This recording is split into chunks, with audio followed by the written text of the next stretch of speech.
Toda vez que chegava a data de pagamento do salário do meu marido, ele arrumava uma briga, fazia a mochila dele e saía de casa. Só ia aparecer dias depois.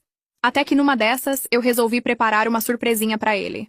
Já fazia mais de 2 anos que toda vez que chegava perto da data do pagamento dele, ele arrumava uma picuinha dentro de casa, reclamava de tudo. Reclamava da comida, reclamava da roupa, da casa, reclamava do barulho que as crianças faziam dentro de casa, que não tinha 1 minuto de paz. Pegou uma mochila, botou 2 mudas de roupa, um desodorante, o perfume e saiu. Ficava fora de casa até ele gastar o pagamento dele, e depois voltava como se nada tivesse acontecido. E eu que tinha que me virar com os filhos dele, porque as crianças que ele reclamava eram filhos dele com a ex-mulher, que também não quis nem saber dos filhos dela. Eu que tinha que me virar, fazer faxina, ir capinar quintal, fazer de tudo para não deixar faltar comida dentro de casa e pagar as contas, porque o dinheiro dele era só pra farra. Gastar como mulher na rua e depois voltava como se nada tivesse acontecido. Já tinha ido na casa da mãe dele, conversar com ela, para ela ficar com os filhos dele. Ela falou que não dava conta de cuidar de 2 crianças, que ela já era de idade, já era adoentada, e não tinha como ela ficar com os filhos dele. A gente não passava nem 6 meses morando numa casa. Já era despejado porque não pagava o aluguel. Eu não comprava uma roupa, não arrumava um cabelo, não arrumava uma unha.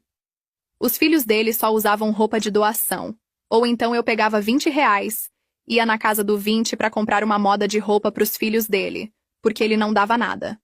Mas todo mês era a mesma coisa. Se aproximava o dia do pagamento dele, ele já arrumava uma picuinha, passava o resto do dia reclamando, pegava a mochila e saía de casa. Até que um dia eu fui limpar a casa de uma senhorinha de uns 60 anos, e lá eu conheci o filho dela. Ele começou a conversar comigo. A mãe dele já contou a minha história de vida pra ele porque todo mundo sabia o que o meu marido fazia e ele me contratou pra ficar indo pra casa da mãe dele 3 vezes por semana. E toda vez que eu ia pra casa da mãe dele, ele ia e a gente ficava conversando. A gente começou a se aproximar. E ele perguntou por que eu não largava o meu marido. Eu falei que eu não ia sair de dentro da minha casa, porque eu que pagava o aluguel, tudo que tinha dentro da casa era meu, e eu também não tinha coragem de abandonar os filhos dele. Aí ele falou que a responsabilidade com as crianças não era minha, era dele. Ou ele cuidava dos filhos dele, ou então eu fosse deixar na casa da avó deles, ou procurar se eu conseguia tutelar. O tempo foi passando, e eu me aproximei muito dele. Ele perguntou se eu queria namorar com ele, que se eu quisesse namorar com ele, ele queria que eu fosse para casa dele. Mas não era para me levar as crianças junto comigo, porque ele já tinha os filhos. Mas era um adolescente, e ele não queria mais ficar cuidando de filhos de outra pessoa.